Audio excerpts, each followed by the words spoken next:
Paper 46. The Local System Headquarters. Jerusalem, the headquarters of Satania, is an average capital of a local system, and aside from numerous irregularities occasioned by the Lucifer Rebellion and the bestowal of Michael on Urantia, it is typical of similar spheres. Your local system has passed through some stormy experiences, but it is at present being administered most efficiently, and as the ages pass, the results of disharmony are being slowly but surely eradicated. Order and goodwill are being restored, and the conditions on Jerusalem are more and more approaching the heavenly status of your traditions, for the system headquarters is truly the heaven visualized by the majority of 20th century religious believers. 1. Physical aspects of Jerusalem. Jerusalem is divided into 1,000 latitudinal sectors and 10,000 longitudinal zones. The sphere has 7 major capitals and 70 minor administrative centers. The 7 sectional capitals are concerned with diverse activities, and the system sovereign is present in each at least once a year. The standard mile of Jerusalem is equivalent to about 7 Urantia miles. The standard weight, the gradient, is built up through the decimal system from the mature ultimaton and represents almost exactly 10 ounces of your weight. The Satania day equals 3 days of Urantia time, less 1 hour, 4 minutes, and 15 seconds, that being the time of the axial revolution of Jerusalem. The system year consists of 100 Jerusalem days. The time of the system is broadcast by the master chronaldics.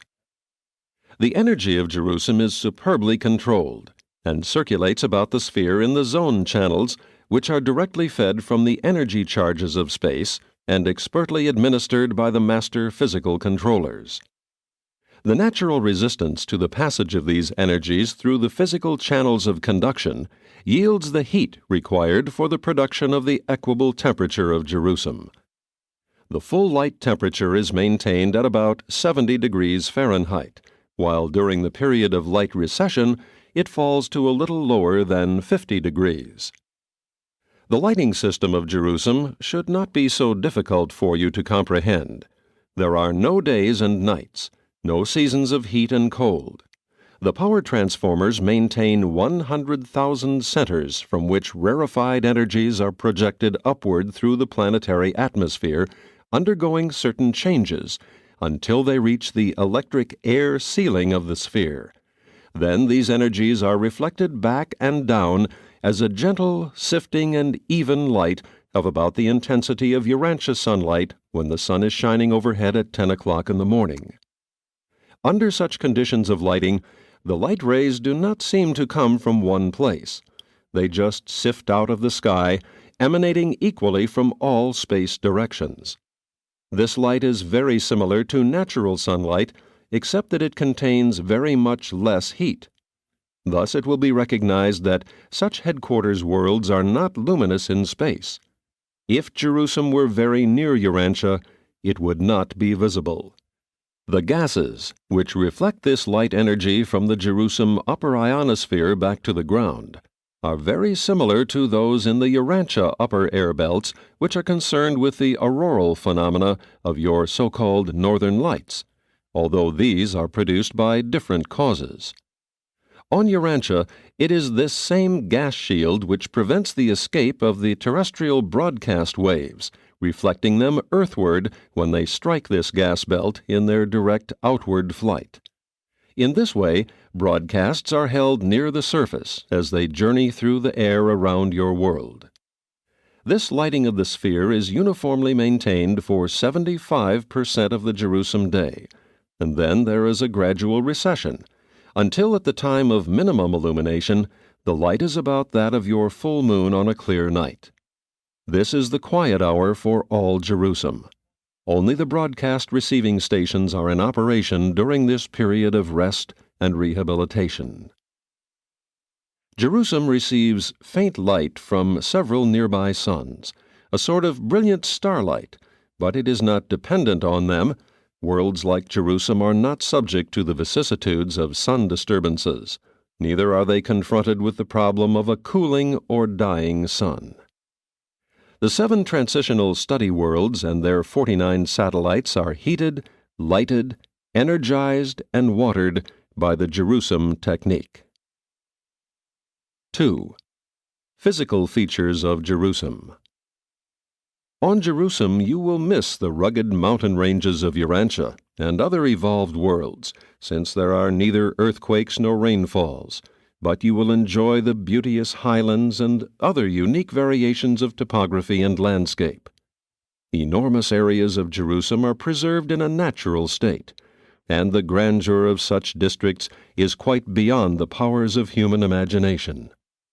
There are thousands upon thousands of small lakes, but no raging rivers nor expansive oceans. There is no rainfall, neither storms nor blizzards on any of the architectural worlds, but there is the daily precipitation of the condensation of moisture during the time of lowest temperature attending the light recession. The dew point is higher on a 3-gas world than on a 2-gas planet like Urantia. The physical plant life and the Urantia world of living things both require moisture, but this is largely supplied by the subsoil system of circulation which extends all over the sphere, even up to the very tops of the highlands. This water system is not entirely subsurface, for there are many canals interconnecting the sparkling lakes of Jerusalem. The atmosphere of Jerusalem is a 3-gas mixture. This air is very similar to that of Urantia, with the addition of a gas adapted to the respiration of the Urantia order of life. This 3rd gas in no way unfits the air for the respiration of animals or plants of the material orders. The transportation system is allied with the circulatory streams of energy movement, these main energy currents being located at 10-mile intervals. By adjustment of physical mechanisms, the material beings of the planet can proceed at a pace varying from 2 to 500 miles per hour. The transport birds fly at about 100 miles an hour. The air mechanisms of the material suns travel around 500 miles per hour.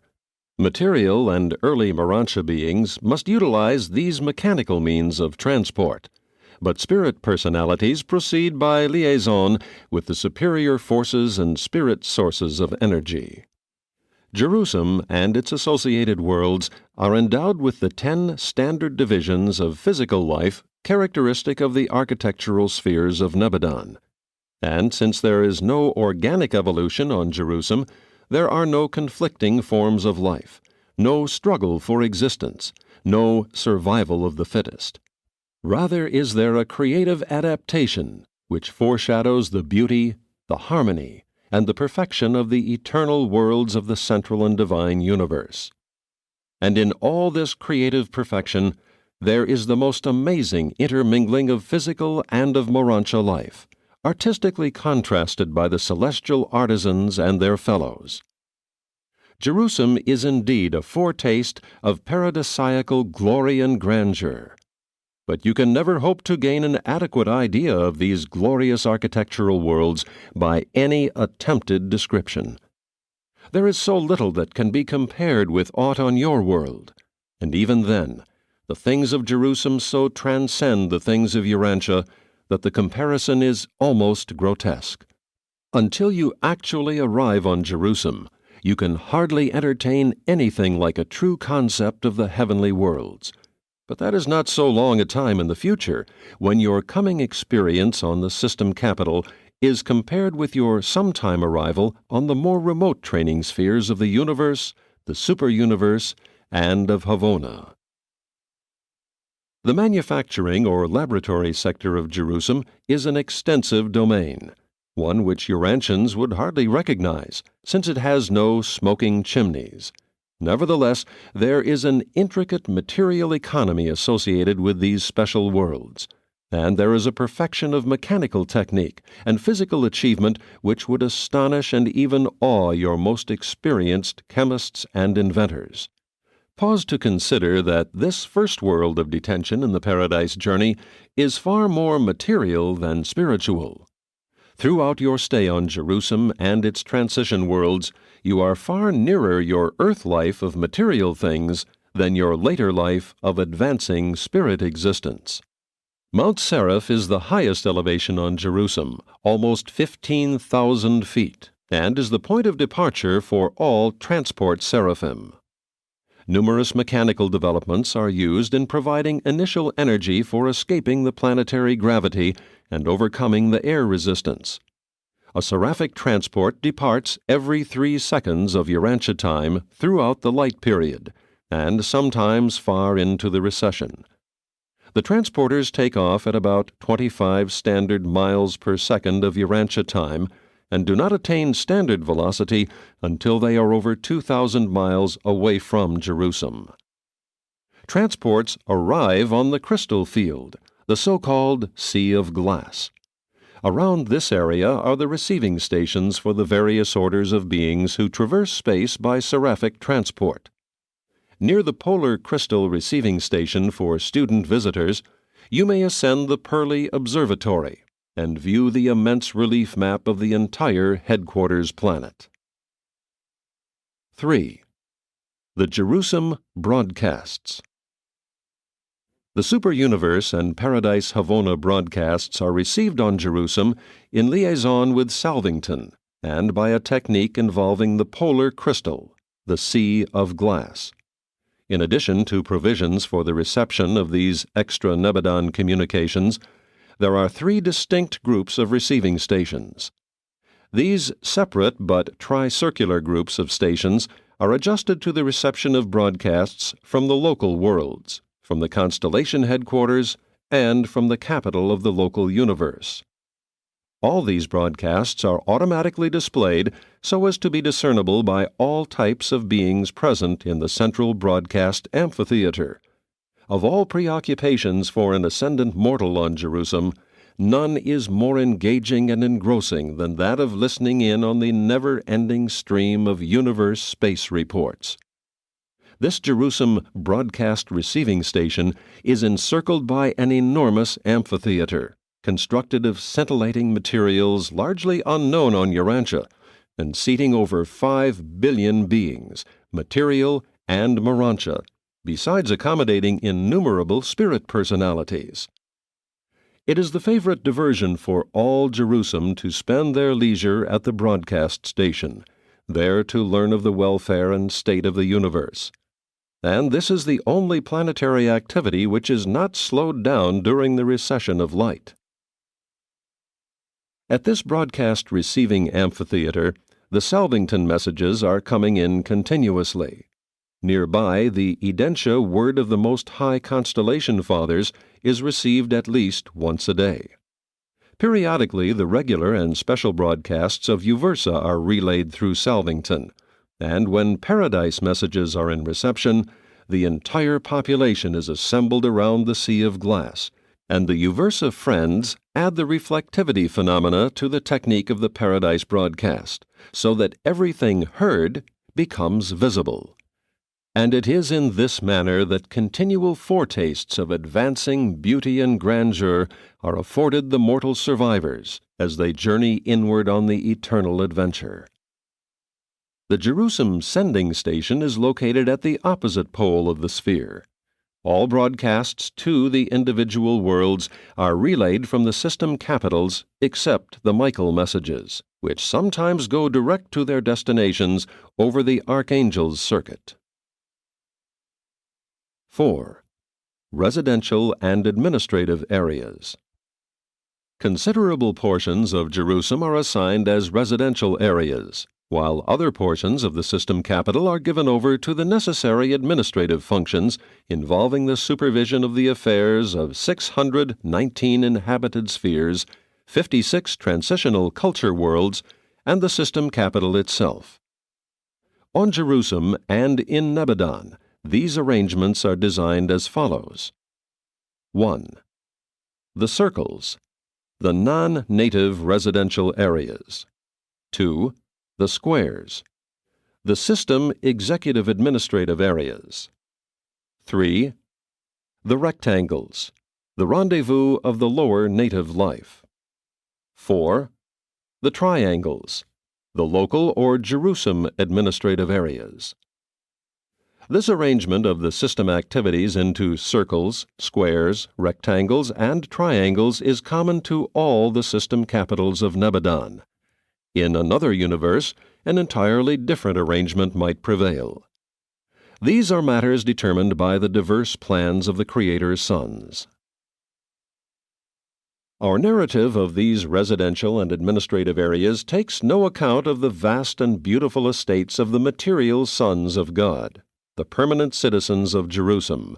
Neither do we mention numerous other fascinating orders of spirit and near-spirit creatures.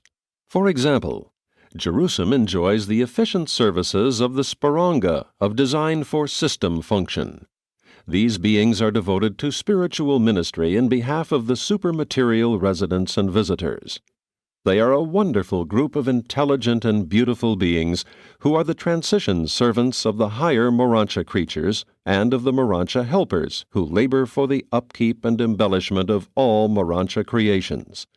They are on Jerusalem what the midway creatures are on Urantia, midway helpers functioning between the material and the spiritual.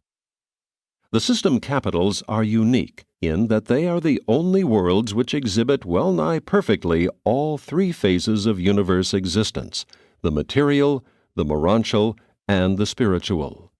Whether you are a material, Urantia, or spirit personality, you will feel at home on Jerusalem. So also do the combined beings, such as the midway creatures and the material sons. Jerusalem has great buildings of both material and Urantia types, while the embellishment of the purely spiritual zones is no less exquisite and replete. If I only had words to tell you of the Urantia counterparts of the marvelous physical equipment of Jerusalem, if I could only go on to portray the sublime grandeur and exquisite perfection of the spiritual appointments of this headquarters world, your most imaginative concept of perfection of beauty and repleteness of appointment would hardly approach these grandeurs. And Jerusalem is but the first step on the way to the supernal perfection of paradise beauty. 5. The Jerusalem Circles. The residential reservations assigned to the major groups of universe life are designated the Jerusalem Circles. Those circle groups which find mention in these narratives are the following. 1. The circles of the sons of God. 2. The circles of the angels and higher spirits. 3. The circles of the universe aids, including the creature trinitized sons not assigned to the Trinity teacher sons. 4. The circles of the master physical controllers. 5. The circles of the assigned ascending mortals, including the midway creatures. 6. The circles of the courtesy colonies. 7. The circles of the core of the finality. Each of these residential groupings consists of 7 concentric and successively elevated circles. They are all constructed along the same lines, but are of different sizes and are fashioned of differing materials. They are all surrounded by far-reaching enclosures, which mount up to form extensive promenades entirely encompassing every group of 7 concentric circles. 1. Circles of the Sons of God. Though the sons of God possess a social planet of their own, one of the transitional culture worlds, they also occupy these extensive domains on Jerusalem. On their transitional culture world, the ascending mortals freely mingle with all orders of divine sonship. There you will personally know and love these sons. But their social life is largely confined to this special world and its satellites. In the Jerusalem circles, however, these various groups of sonship may be observed at work. And since Urantia vision is of enormous range, you can walk about on the sun's promenades and overlook the intriguing activities of their numerous orders. These 7 circles of the suns are concentric and successively elevated so that each of the outer and larger circles overlooks the inner and smaller ones, each being surrounded by a public promenade wall. These walls are constructed of crystal gems of gleaming brightness, and are so elevated as to overlook all of their respective residential circles. The many gates, from 50 to 150,000, which penetrate each of these walls, consist of single pearly crystals. The first circle of the domain of the sons is occupied by the magisterial sons and their personal staffs. Here center all of the plans and immediate activities of the bestowal and adjudicational services of these juridical sons. It is also through this center that the avenals of the system maintain contact with the universe. The second circle is occupied by the Trinity teacher sons. In this sacred domain, the Danals and their associates carry forward the training of the newly arrived primary teacher sons. And in all of this work, they are ably assisted by a division of certain coordinates of the brilliant evening stars. The creature trinitized sons occupy a sector of the Danal circle. The Trinity teacher sons come the nearest to being the personal representatives of the Universal Father in a local system. They are at least Trinity origin beings. This second circle is a domain of extraordinary interest to all the peoples of Jerusalem. The third circle is devoted to the Melchizedeks. Here, the system chiefs reside and supervise the almost endless activities of these versatile sons. From the first of the mansion worlds on through all the Jerusalem career of ascending mortals, the Melchizedeks are foster fathers and ever-present advisers. It would not be amiss to say that they are the dominant influence on Jerusalem, aside from the ever-present activities of the material sons and daughters. The fourth circle is the home of the Verandadeks and all other orders of the visiting and observer sons who are not otherwise provided for. The Most High Constellation Fathers take up their abode in this circle when on visits of inspection to the local system. Perfecters of wisdom, divine counselors, and universal censors all reside in this circle when on duty in the system. The fifth circle is the abode of the Lananandeks, the sonship order of the system's sovereigns and the planetary princes. The three groups mingle as one when at home in this domain. The system reserves are held in this circle, while the system sovereign has a temple situated at the center of the governing group of structures on Administration Hill. The sixth circle is the tarrying place of the system life carriers. All orders of these sons are here assembled, and from here they go forth on their world assignments. The seventh circle is the rendezvous of the ascending sons, those assigned mortals who may be temporarily functioning on the system headquarters together with their seraphic consorts. All ex-mortals above the status of Jerusalem citizens and below that of finalators are reckoned as belonging to the group having its headquarters in this circle. These circular reservations of the sons occupy an enormous area, and until 1900 years ago, there existed a great open space at its center. This central region is now occupied by the Michael Memorial, completed some 500 years ago. 495 years ago, when this temple was dedicated, Michael was present in person, and all Jerusalem heard the touching story of the Master's son's bestowal on Urantia, the least of Satania. The Michael Memorial is now the center of all activities embraced in the modified management of the system occasioned by Michael's bestowal, including most of the more recently transplanted Salvington activities. The memorial staff consists of over 1 million personalities. 2. The circles of the angels. Like the residential area of the sons, these circles of the angels consist of 7 concentric and successively elevated circles, each overlooking the inner areas. The first circle of the angels is occupied by the higher personalities of the infinite spirit who may be stationed on the headquarters world, solitary messengers and their associates. The second circle is dedicated to the messenger hosts, technical advisors, companions, inspectors, and recorders, as they may chance to function on Jerusalem from time to time. The third circle is held by the ministering spirits of the higher orders and groupings. The fourth circle is held by the administrator seraphim, and the seraphim serving in a local system like Satania are an innumerable host of angels. The fifth circle is occupied by the planetary seraphim, while the sixth is the home of the transition ministers. The seventh circle is the tarrying sphere of certain unrevealed orders of seraphim. The recorders of all these groups of angels do not sojourn with their fellows, being domiciled in the Jerusalem Temple of Records. All records are preserved in triplicate in this threefold hall of archives. On a system headquarters, records are always preserved in material, in Urantia, and in spirit form. These 7 circles are surrounded by the exhibit panorama of Jerusalem, 5,000 standard miles in circumference, which is devoted to the presentation of the advancing status of the peopled worlds of Satania, and is constantly revised so as to truly represent up-to-date conditions on the individual planets.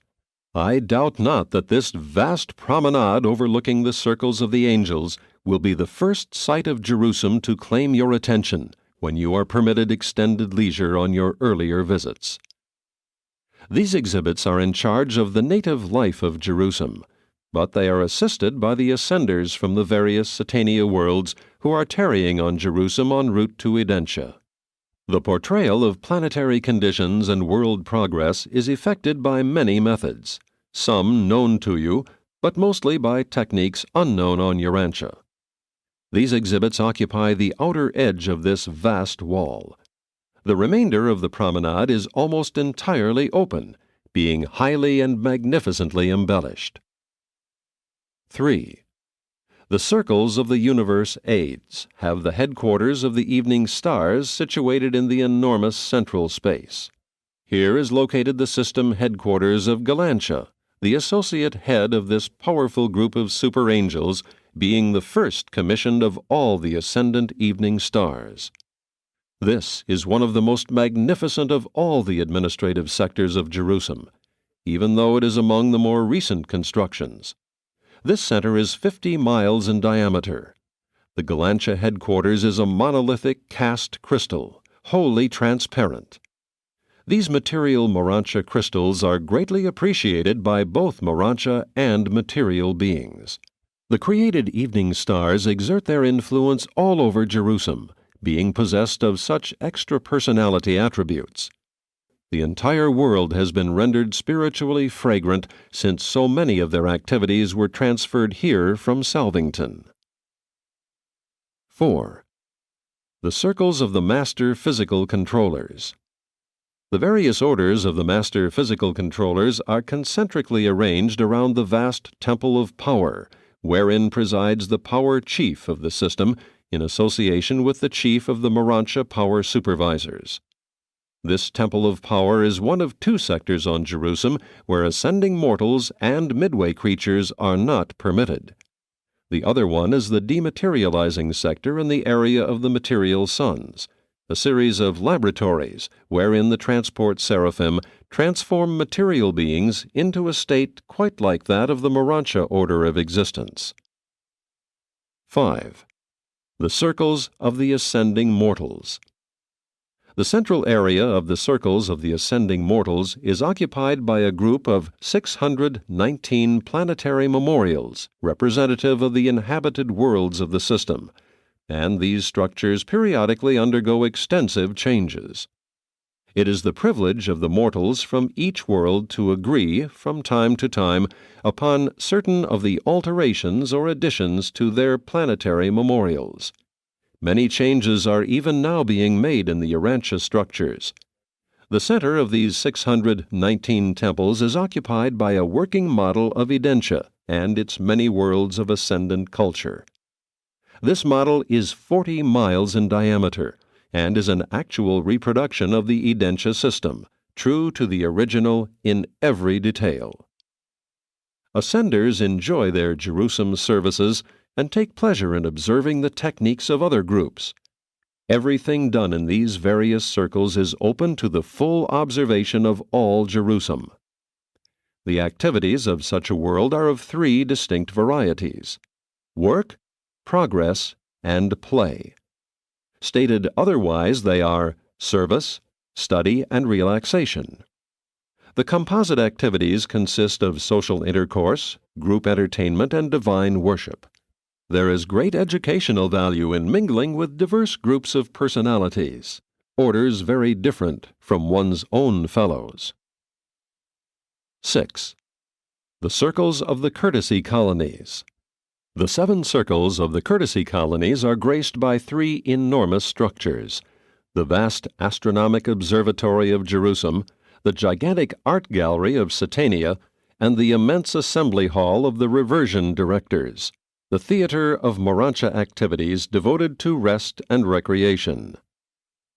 The celestial artisans direct the spornagia and provide the host of creative decorations and monumental memorials which abound in every place of public assembly. The studios of these artisans are among the largest and most beautiful of all the matchless structures of this wonderful world. The other courtesy colonies maintain extensive and beautiful headquarters. Many of these buildings are constructed wholly of crystal gems. All the architectural worlds abound in crystals and the so-called precious metals. 7. The circles of the finaliters have a unique structure at the center, and this same vacant temple is found on every system headquarters world throughout Nebadon. This edifice on Jerusalem is sealed with the insignia of Michael, and it bears this inscription: "Undedicated to the 7th stage of spirit, to the eternal assignment." Gabriel placed the seal on this temple of mystery, and none but Michael can or may break the seal of sovereignty affixed by the bright and morning star. Some day you shall look upon this silent temple, even though you may not penetrate its mystery. Other Jerusalem circles. In addition to these residential circles, there are on Jerusalem numerous additional designated abodes. 6. The Executive Administrative Squares. The executive administrative divisions of the system are located in the immense departmental squares, 1,000 in number. Each administrative unit is divided into 100 subdivisions of 10 subgroups each. These 1,000 squares are clustered in 10 grand divisions, thus constituting the following 10 administrative departments. 1. Physical maintenance and material improvement, the domains of physical power and energy. 2. Arbitration, ethics, and administrative adjudication. 3. Planetary and local affairs. 4. Constellation and universe affairs. 5. Education and other Melchizedek activities. 6. Planetary and system physical progress, the scientific domains of Satania activities. 7. Urantia affairs. 8. Pure spirit activities and ethics. 9. Ascendant ministry. 10. Grand universe philosophy. These structures are transparent, hence all system activities can be viewed even by student visitors. 7. The rectangles, the spornagia. The 1,000 rectangles of Jerusalem are occupied by the lower native life of the headquarters planet, and at their center is situated the vast circular headquarters of the spornagia. On Jerusalem you will be amazed by the agricultural achievements of the wonderful spornagia. There the land is cultivated largely for aesthetic and ornamental effects. The spornagia are the landscape gardeners of the headquarters worlds, and they are both original and artistic in their treatment of the open spaces of Jerusalem. They utilize both animals and numerous mechanical contrivances in the culture of the soil. They are intelligently expert in the employment of the power agencies of their realms, as well as in the utilization of numerous orders of their lesser brethren of the lower animal creations, many of which are provided them on these special worlds. This order of animal life is now largely directed by the ascending midway creatures from the evolutionary spheres. Spornagia are not adjuster indwelt. They do not possess survival souls, but they do enjoy long lives, sometimes to the extent of 40 to 50,000 standard years. Their number is legion, and they afford physical ministry to all orders of universe personalities requiring material service. Although Spornagia neither possess nor evolve survival souls, though they do not have personality, nevertheless, they do evolve an individuality which can experience reincarnation. When with the passing of time the physical bodies of these unique creatures deteriorate from usage and age, their creators, in collaboration with the life carriers, fabricate new bodies in which the old Spornagia re-establish their residences. Spornagia are the only creatures in all the universe of Nebadon who experience this or any other sort of reincarnation. They are only reactive to the first 5 of the adjutant mind spirits. They are not responsive to the spirits of worship and wisdom. But the 5 adjutant mind equivalates to a totality or 6th reality level, and it is this factor which persists as an experiential identity. I am quite without comparisons in undertaking to describe these useful and unusual creatures, as there are no animals on the evolutionary worlds comparable to them. They are not evolutionary beings, having been projected by the life carriers in their present form and status. They are bisexual and procreate as they are required to meet the needs of a growing population. Perhaps I can best suggest to Urantia minds something of the nature of these beautiful and serviceable creatures by saying that they embrace the combined traits of a faithful horse and an affectionate dog, and manifest an intelligence exceeding that of the highest type of chimpanzee. And they are very beautiful, as judged by the physical standards of Urantia. They are most appreciative of the attentions shown them by the material and semi-material sojourners on these architectural worlds. They have a vision which permits them to recognize, in addition to material beings, the Urantia creations, the lower angelic orders, midway creatures, and some of the lower orders of spirit personalities. They do not comprehend worship of the infinite, nor do they grasp the import of the eternal. But they do, through affection for their masters, join in the outward spiritual devotions of their realms. There are those who believe that in a future universe age, these faithful Spornagia will escape from their animal level of existence and attain a worthy evolutional destiny of progressive intellectual growth and even spiritual achievement. 8. The Jerusalem Triangles. The purely local and routine affairs of Jerusalem are directed from the 100 triangles. These units are clustered around the 10 marvelous structures domiciling the local administration of Jerusalem. The triangles are surrounded by the panoramic depiction of the system headquarters history. At present there is an erasure of over 2 standard miles in this circular story. This sector will be restored upon the readmission of Satania into the constellation family. Every provision for this event has been made by the decrees of Michael, but the tribunal of the Ancients of Days has not yet finished the adjudication of the affairs of the Lucifer rebellion. Satania may not come back into the full fellowship of Norlashadek so long as it harbors arch-rebels, high created beings who have fallen from light into darkness.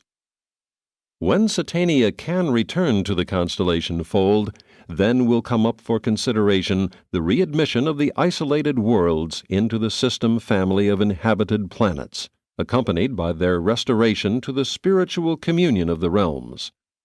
But even if Urantia were restored to the system circuits, you would still be embarrassed by the fact that your whole system rests under a Norlashadek quarantine, partially segregating it from all other systems.